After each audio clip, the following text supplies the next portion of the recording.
สูงยันสูง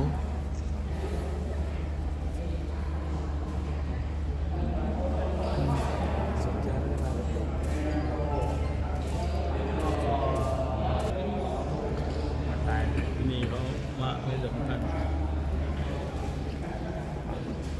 ไม่เห็นแล้วดุตายเลยวันจะไม่ขึ้นสูงนี้พวกเราก็สาธุเรื่อยๆนะครับตอนนี้รออีกครับซึ่งในขณะนี้ท่านเจ้าภาพก็พร้อมแล้วนะครับ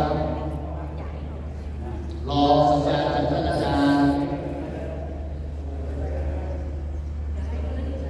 ครับรอจากสัญญาณจากอาจารย์วิชัยนะครับสิทธิสรุปซึ่งก็